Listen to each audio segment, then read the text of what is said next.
Vamos a colocar este tiempo en las manos de Dios, vamos a orar y ahí en el lugar donde estás, cierra tus ojos y oremos. Padre Celestial, te amo, muchas gracias por el día de hoy. Gracias, Señor, por la vida. Gracias, Señor Jesús, porque nos permites venir a tu casa para adorarte, para recibir una palabra y una enseñanza. Te pido, Señor, que el mensaje que traigo hoy, Señor, sea inspirado por ti, pero que lo más importante es que cada uno de tus hijos que están el día de hoy tengan un corazón como una buena tierra. Te pido, Señor, que esta semilla del Evangelio no caiga en corazones junto al camino, ni mucho menos en pedregales, ni entre espinos, sino sea una semilla que caiga en un corazón de buena tierra, que dé fruto al 100% en el nombre de Jesús. Amén y amén. El domingo pasado comenzamos una serie de enseñanzas que titulamos Iniciando el año 2025 con sabiduría. Y para este domingo continuamos con el tema la sabiduría. Y la enseñanza que les traigo hoy he titulado Cultivando la sabiduría. ¿Cómo se titula? Cultivando la sabiduría. Y vamos a Marcos 6, del 1 al 2, y mira lo que pasa con Jesús. Salió Jesús de allí y vino a su tierra. Recuerda, Jesús, ¿dónde nació? En Belén, pero gran parte de su vida, ¿dónde estuvo? En Nazaret. Entonces Jesús vino a su tierra, Nazaret, y le seguían sus discípulos. Y llegado el día de reposo, comenzó a enseñar en la sinagoga, y muchos oyéndole se admiraban. ¿Qué sucedía con el pueblo en ese momento cuando aparece Jesús? ¿Cómo estaban? Admirados, sorprendidos, ¿cierto? Estaban extasiados de ver a alguien hacer dos cosas fundamentales. ¿Qué caracterizaba a Jesús? Primero, se preguntan ellos, ¿de dónde tiene estas cosas? ¿Y qué sabiduría es esta la que es dada? Y estos milagros que por sus manos son hechos. ¿Cuáles eran las dos cosas que se maravillaban las personas? Su poder, ¿cierto? Los milagros. Recordemos que ciego que llegaba, ciego que se iba sano con la visión. Leproso que llegaba a Jesús, leproso que se iba limpio. Persona endemoniada que llegaba, persona que se iba libre, el poder. Pero también se admiraban por la sabiduría. Lo que decía Jesús en ese momento impactaba, llegaba a los corazones de las personas a tal punto en que entraban en arrepentimiento, ¿cierto?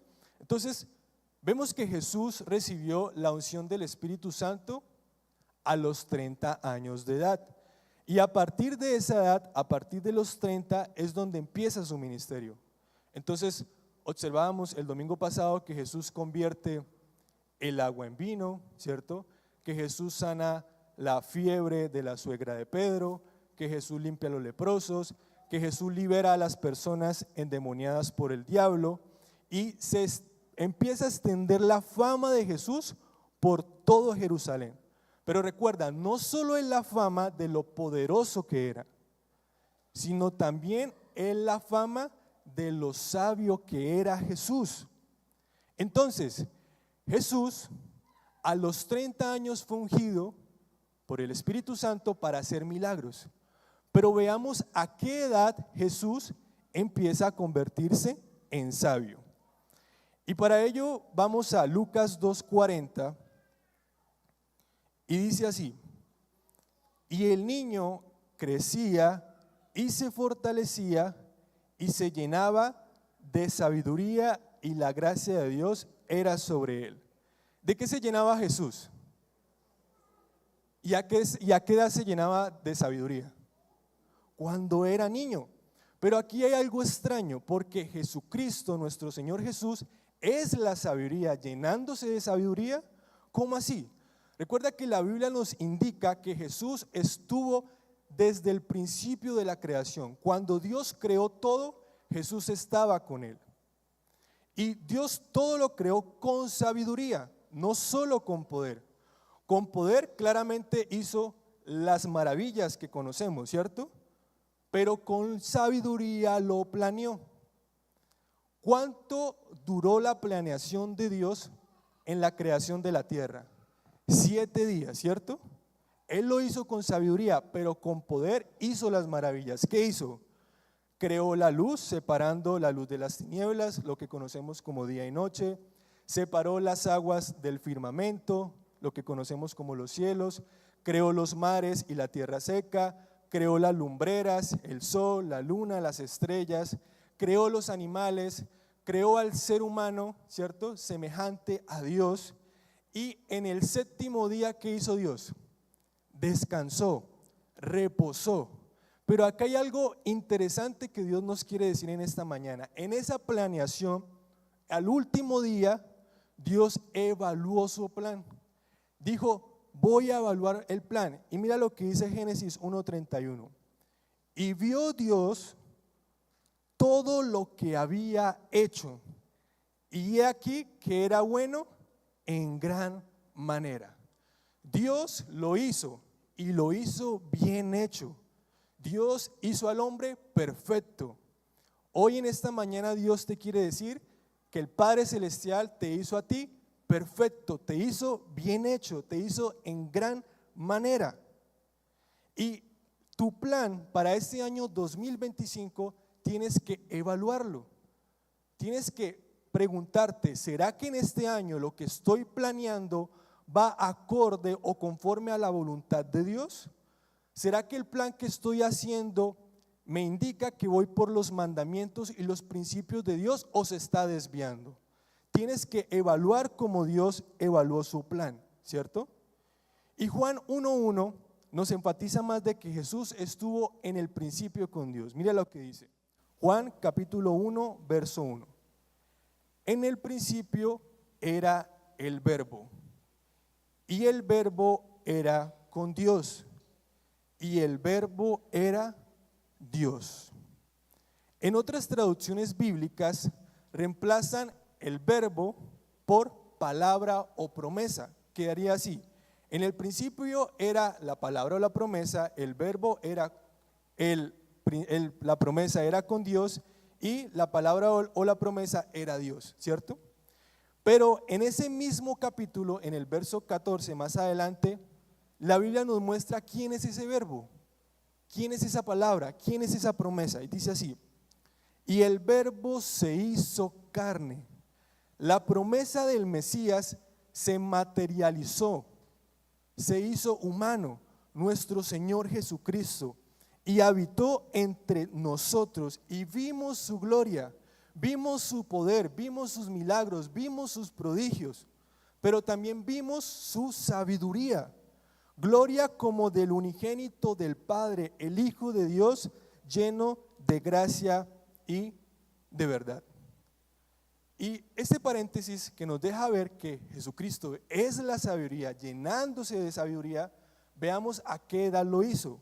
Lucas 2, del 41 al 47. Vamos a estar leyendo aproximadamente estos 7 versos y escudriñando cada versículo. Dice así, Lucas 2, 41. Lo leemos en el nombre del Padre, del Hijo y del Espíritu Santo, y tú dices amén. Sus padres acostumbraban ir a Jerusalén todos los años a la fiesta. ¿Cuál fiesta? A la Pascua, ¿cierto? ¿Quién eran los padres de Jesús? María y José. Y cuando cumplió 12 años, subieron allá conforme a la costumbre de la fiesta. Con respecto a este fragmento de la palabra, ¿cuántos años tenía Jesús en ese momento? 12 años de edad, ¿cierto?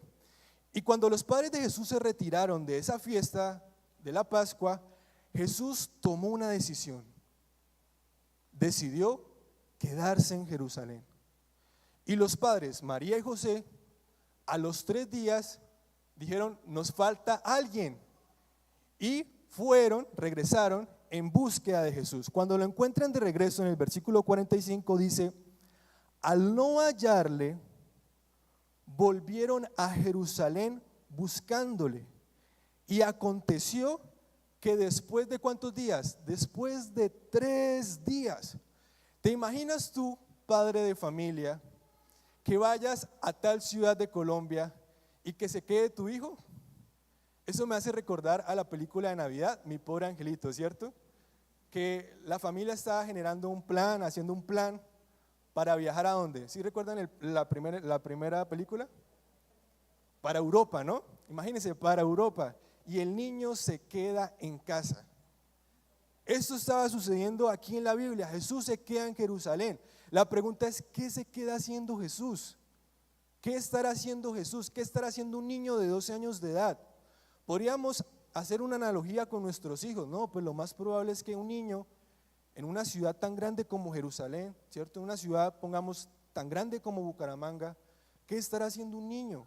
Quizás esté jugando con otros niños, ¿cierto? O quizás esté llorando, preocupado, mis papás, ¿dónde están? Pero mira lo que estaba haciendo Jesús. Primero, ¿dónde lo hallaron? En el templo, en la casa de Dios. ¿Y qué estaba haciendo? Sentado en medio de los maestros, escuchando y haciendo preguntas. Podríamos decir en esta mañana, voilà, la fórmula para ser sabio: pasar días enteros escuchando a los maestros, hacerles preguntas y generar conversaciones. Di conmigo, en este año 2025 debo aprender, debo preguntar y debo conversar. 3 cosas elementales para ser sabios: aprender, preguntar y conversar. La semana pasada yo estoy asistiendo a un curso de inglés y el grupo son de 10 personas, todos somos mayores de 18 años de edad. Y una de esas personas le preguntó a la maestra: profesora, ¿por qué los niños aprenden más rápido el inglés? Y ella dijo 2 razones importantes. La primera es porque los niños asocian las imágenes y es ahí donde obtienen el conocimiento. Por eso a ellos se le colocan videitos, caricaturas, ¿cierto? Donde aparezca la imagen, la palabra en inglés, y lo asocian sin saber el significado, pero lo asocian. ¿Sí me hago entender? Y la segunda razón, escucha bien esto, la segunda razón es porque los niños no tienen miedo de equivocarse. Ellos no tienen miedo de sentir vergüenza si cometen un error. Y empiezan a fluir así no sepan inglés.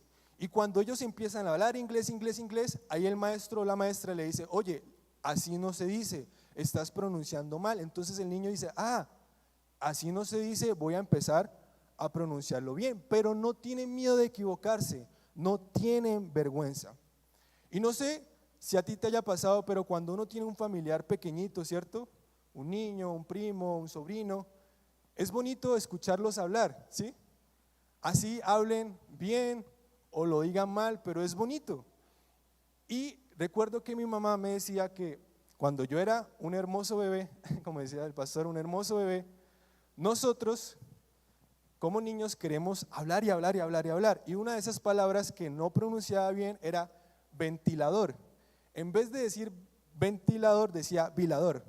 Vilador, vilador. Y mamá: no, Daniel, no se dice vilador, se dice ventilador. Y gracias a Dios por yo lanzarme sin miedo, sin vergüenza, mi mamá me corrigió, que ya ahora a mis 27 años de edad puedo decir ventilador, ¿no? Ya no digo vilador. Entonces, ¿qué es lo que quiero decir? Los niños no tienen miedo a equivocarse, quieren preguntar porque quieren aprender más. Y aquí está la revelación: una persona sabia es aquel que pregunta. Pero la situación es, ¿por qué las personas adultas ya no preguntan? ¿Por qué no preguntan? Porque no quieren reconocer la ayuda de otra persona, porque no hay humildad, no son humildes. Proverbios 1:5. Veamos lo que dice Proverbios 1:5. Oirá el sabio y aumentará el saber. Aquí no está diciendo, oirá el ignorante para saber más. No, dice, oirá el sabio, el entendido, el que conoce la situación, el experto técnico en el tema. ¿Y qué va a hacer? Aumentará el saber. ¿El sabio qué hace? Aprende a escuchar. Benditos aquellos que escuchan primero antes de hablar, ¿cierto? Y el entendido adquirirá ¿qué? Consejo. En este año 2025, si quieres ser sabio, tienes que ¿qué? Aprender, hacer preguntas y generar ¿qué? Conversaciones. Esto quiere decir que la sabiduría no es estática, la sabiduría no es estática. Incluso los sabios siguen aprendiendo y preguntando para crecer en entendimiento. Recuerdo también que con mi mamá, cuando era niño, íbamos de la casa a la iglesia a pie. Y en ese trayecto de viaje había una vecina que tenía en su jardín tarros de leche clean. Y yo de niño le preguntaba, mamá, ¿por qué la vecina tiene tarros de leche clean? ¿Por qué tiene tarros de leche clean? Y mi mamá me dijo, Daniel, porque la vecina no tiene macetas donde poner sus matas. Pero lo que más le impactaba a ella es que cada vez que veníamos a la iglesia yo le preguntaba por lo mismo. Mamá, ¿por qué la vecina tiene tarros de leche clean? Mamá, ¿por qué la vecina tiene tarros de leche clean? Y esto es interesante porque los niños queremos aprender más aún sabiendo la respuesta. Y esa es la revelación. Soy sabio porque aún sabiendo pregunto para aprender más. Amén. Di conmigo, soy sabio porque aún sabiendo pregunto para aprender más. Amén. Mañana se posiciona el presidente de los Estados Unidos, el número 47, ¿cierto? Y hay un presidente que marcó la historia de este país y es Abraham Lincoln, el 16º presidente de esta nación. Y es considerado uno de los mejores presidentes. ¿Y por qué? Por su liderazgo, porque tenía la capacidad de escuchar, de aprender, de preguntar y porque siempre estaba rodeado de sabios y consejeros. Y este presidente, cuando toma el cargo, las personas dicen, no, pues va a escoger personas muy allegadas a él, su gabinete van a ser personas que confiaron en él, que votaron en él. Pero mira, dejó sorprendido a toda la nación cuando las personas que determinó como sus secretarios fueron sus propios contradictores políticos, a tal punto que le colocaron el nombre de el equipo de rivales, porque iban diferente a la visión de Abraham Lincoln. ¿Y qué hizo él? Bueno, pues durante su mandato había una profunda división en ese país. Estalló la guerra civil entre los del norte llamados la Unión y los del sur llamados la Confederación. Pero él se reunió de esas personas que contradecían para unir más al país. ¿Qué podemos ver acá? Que si tú quieres ser sabio en el 2025, rodéate de personas que te aportan. En el colegio recuerdo que nos daban una formación antes de comenzar las clases, 10 minutos, y una señora se paraba al frente, era la psicóloga, y nos decía, tú tienes que hacer amigos que te aporten, no que te resten. Y eso a mí siempre me ha quedado en el corazón porque es verdad. Uno tiene que asociarse con personas que le aporten cosas positivas, no que le aporten basura. ¿Sí me hago entender? Si tú sabes que tienes un problema, pues no acudas a la misma persona. ¿Qué es lo que sucede o qué es lo que aprendemos en la Biblia? Que los espíritus ¿qué? Se atraen. Entonces, si tú tienes una dificultad para ahorrar, no te asocies con alguien que te invita a malgastar. ¿Sí me hago entender? Si tú tienes problemas con tu esposo, con tu esposa, con tu familia, no vayas a buscar consejo a una persona divorciada, ¿sí? Porque eso va a generar en ti malas decisiones. Rodéate de personas que te aconsejen, que te permitan ser más sabio. Y ahora, ¿de qué me sirve ser sabio y decir, no, a los 90 soy sabio? Decir, por fin llegó los 90, soy sabio. Y a los 92, yuca, yuca, como aprendíamos el domingo pasado. Llegó la tumba y la muerte, yuca, yuca. De nada sirve, ¿cierto? Jesús era sabio a los 12 años de edad, porque su vida iba a terminar a los 33. Nunca sabemos cuándo va a terminar nuestra vida, por eso tenemos que anticiparnos a lo más posible para poder ser sabios, anticipar la sabiduría posible de la más tierna edad. De hecho, dice la Biblia que Jesús de niño, en Isaías 7:15, le daban a comer al niño, a Jesús de niño, miel y manteca, hasta que pudiera discernir entre desechar lo malo y quedarse con lo bueno. ¿Tú qué crees? ¿Con qué quedó Jesús? ¿Con la miel o con la manteca? ¿Y tú con qué te has quedado? Hay que aprender a ser sabio. ¿Qué quiero decir? Que sabiduría se aprende desde el comedor, se aprende desde la casa, se aprende en la mesa. Ahí es donde se aprende a ser sabio. Y el verso 47, continuando la historia, dice así, Lucas 2:47. Y todos los que le oían estaban como asombrados. Imagínense, a los 30 años asombrados de Jesús, ahora a los 12 años de edad también asombrados. Había algo especial en ese joven, ¿cierto? Dirían las personas, algo especial en ese muchacho. ¿Asombrados de qué? De su entendimiento y de sus respuestas. O sea, no solo preguntaba a Jesús, sino conversaba con aquellos sabios. Iban preguntas y respuestas de ida y de vuelta con aquellos maestros. Y en el 52, ahí nos saltamos al 52, ¿qué pasaba con Jesús a sus 12 años de edad? Y Jesús crecía en sabiduría, en estatura y en gracia para con Dios y los hombres. Como nuestro enfoque en este inicio de año, en este nuevo año es sabiduría, yo te hago esta pregunta. ¿A qué edad para uno de crecer físicamente? ¿A qué edad? Algunos dicen a los 18, a los 19, otros a los 20, pero acá hay una gran revelación. Recuerda, Jesús crecía físicamente, pero también en sabiduría. Y la revelación está aquí, presta mucha atención. Mientras tus hijos van creciendo en estatura, es cuando hay que meterles toda la sabiduría posible. Amén.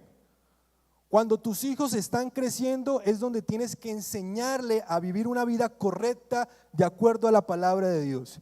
¿Quieres evitarles dolores desastrosos en la vida? Enséñales sabiduría. Enseña a tus hijos a que escuchen a los maestros de la iglesia infantil. Enseña a tus hijos a que escuchen la palabra de Dios. Enseña a tus hijos a que aprendan a orar. Enseña a tus hijos a que escuchen las prédicas de cada domingo de los pastores. Enseña a tus hijos que te escuchen a ti en casa. Porque mientras vamos creciendo en estatura, se supone que debimos haber crecido en sabiduría. Pero esta enseñanza para hoy es para todos ustedes. Entre más rápido te vuelvas sabio, mejor vida vas a disfrutar en esta tierra. ¿Cuántos lo creen? Amén. Yo tomo esa palabra. Entre más rápido este año 2025 soy sabio, más rápido voy a disfrutar esta vida aquí en la tierra. Ahora sí, vamos a ver cómo cultivamos la sabiduría de acuerdo a la planeación. Y vamos a estar leyendo 3 versos. Proverbios 16 del 1 al 3 en 3 distintas versiones bíblicas, en la Reina Valera, Traducción Viviente, y finalizamos con la TLA. Ya estoy culminando, fue un mensaje corto pero poderoso. El tiempo se nos fue rápido, pero bueno. Proverbios 16, 1, 3 dice así: del hombre son las disposiciones del corazón, mas de Jehová es la respuesta de la lengua. Todos los caminos del hombre son limpios en su propia opinión, pero Jehová pesa los espíritus. Y el verso 3 es clave. Encomienda a Jehová tus obras, tus emprendimientos, tus proyectos en este 2025 y tus pensamientos serán afirmados. Todos griten pensamientos. Grita conmigo, pensamientos. Quédate con esa, pensamientos. Proverbios 16 del 1 al 3, ahora en la NTV, dice así: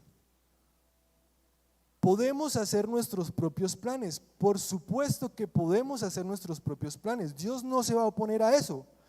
Pero la respuesta correcta viene del Señor. No esperes primero la respuesta correcta para llevar a cabo un plan. Haz el plan esperando a que Dios haga algo con él. Lo modifica, lo cambia o dice realmente este plan no está de acuerdo a los planes de Dios y lo desechas. Pero dale algo a Dios. Haz un plan en el cual le puedas decir: Señor, este es mi plan, dale algo y ponlo en las manos de Dios. Verso 2, continuamos. La gente puede considerarse pura según su propia opinión, pero el Señor examina sus intenciones. Pon atención. Todo plan tiene una intención detrás. Tienes que estar atento que el plan hecho no compita con los mandamientos de Dios, ni mucho menos con sus principios y con sus valores, ni que estén cerca del riesgo de perderse. Mantente lejos de la orilla del precipicio, siempre estar lejos de la orilla. ¿Por qué? Porque estando en la orilla del precipicio es fácil que con un solo empujón basta para perder todo. Ejemplo, en este año 2025 tú dices: hijos, quiero que este año le vayan bien en lo académico, cueste lo que cueste. Váyale bien en lo académico. Y el niño: listo, voy a hacer mi plan. La idea es que en este año saque todo 5, o bueno, 100. Pero compiten los mandamientos de Dios con su plan. Entonces el niño dice: voy a darle 50,000 al profesor, voy a darle 100,000, voy a hacer trampa, voy a hacer copia. Ese plan no está conforme a los planes de Dios. O dirá aquella persona: no, yo quiero que mi empresa sea exitosa o quiero ser rico, pero te asocias con una persona de mala procedencia, negocios turbios, evades impuestos. Ese plan no va de acuerdo a los planes de Dios. Nunca las cosas malas van juntas con las cosas de Dios. No te hagas el vivo, tienes que cumplir los mandamientos de Dios. No seas corrupto, sé transparente, sé honesto delante de Dios. Porque tú dirás: ay, me gané el alfer, ay, me gané los vueltos. Pero Dios te está viendo y corres el riesgo de caer en el precipicio y solo con eso pierdes todo. Y dice así el verso 3: pon todo lo que hagas. ¿Cuál es el verbo aquí? Hacer. ¿Qué vas a hacer en este año 2025? ¿Recuerda la prédica del domingo pasado? ¿Qué nos invita Dios para este año? Todo lo que te llegue a tus manos, hazlo y hazlo bien. Así que pon todo lo que hagas, pon tus proyectos, pon tus planes, pon tu emprendimiento en las manos del Señor y tus planes tendrán éxito. Y ya finalizamos con este verso. Proverbios 16:3 dice así: deja en mano de Dios todo lo que haces y tus proyectos se harán realidad. ¿Cuántos quieren que sus proyectos se hagan realidad? Amén. En este 2025 yo quiero en muchas áreas de mi vida tener éxito y ser sabio. Por eso yo planifico sabiamente y no compito con los mandamientos de Dios, para que los planes de Dios estén conforme a su voluntad, y pongo ese plan en las manos de Dios. Y Dios lo modifica, Dios lo cambia y dice: ese es el plan. Y todo lo que ponemos en la mano de Dios, ¿qué va a pasar? Va a prosperar, se hará realidad. Di conmigo, de mis pensamientos dependen mis planes. De mis planes, mis proyectos. Entonces, si lo que hago, vamos a decirlo que escuche el diablo nuevamente, de mis pensamientos dependen mis planes. De mis planes, mis proyectos. Entonces, si lo que hago está en las manos de Dios, mis proyectos triunfarán. Amén. ¿Cuántos lo creen? Dale un fuerte aplauso a Dios.